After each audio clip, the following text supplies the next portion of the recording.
Le gouvernement légal et légitime de la République de Côte d'Ivoire appelle à l'ouverture de discussions avec M. Alassane Dramane Ouattara dans le respect de nos lois et de la Constitution dans les plus brefs délais afin de vider le contentieux post-électoral et de stabiliser la situation du point de vue militaire.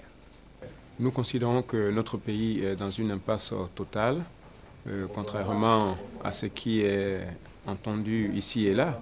La communauté internationale, principalement la France, les États-Unis et l'Organisation des Nations Unies, l'ONU en Côte d'Ivoire, font des déclarations comme si nous en avons fini avec le contentieux post-électoral et la crise militaire.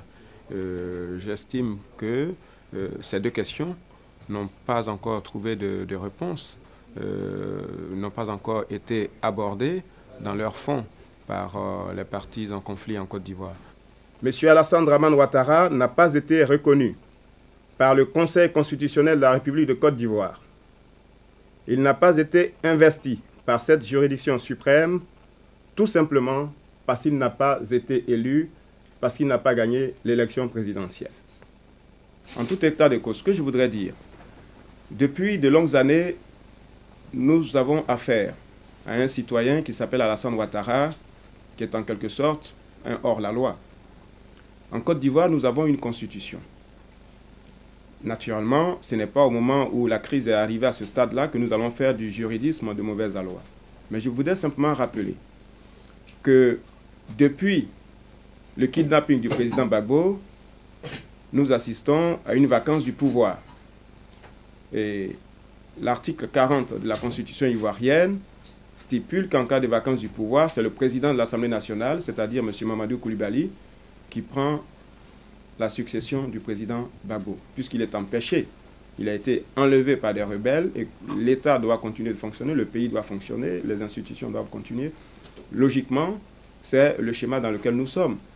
La France doit laisser les acteurs ivoiriens se rencontrer. Alors, hasard sans doute, mais les principaux acteurs sont sur le même site de l'hôtel du Golfe. Il faut sans doute espérer, enfin, le rapprochement, le dialogue et le contact entre ces personnalités. Aujourd'hui, nous assistons à une vacance du pouvoir suite à l'enlèvement du président Gbagbo par les forces spéciales françaises qui le kidnappent, enfin qui le séquestrent actuellement. Et d'autre part, sur le plan militaire, nous avons une armée qui a été empêchée de libérer le pays puisque tout son arsenal militaire a été détruit, inversant ainsi le rapport de force sur le terrain.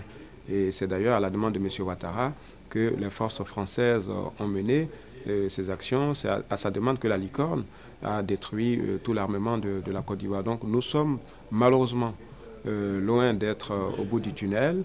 Ce sont des moments difficiles qui s'annoncent pour la Côte d'Ivoire. Nous pouvons éviter le pire si les acteurs politiques acceptent de se retrouver autour d'une table pour discuter de l'avenir de la Côte d'Ivoire et pour trouver les solutions à même de contenter les différentes parties en conflit. Excusez-moi, mais M. Ouattara n'a pas le pouvoir. L'avez-vous vu prêter serment?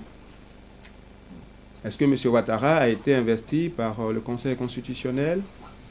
Est-ce qu'il a été proclamé vainqueur?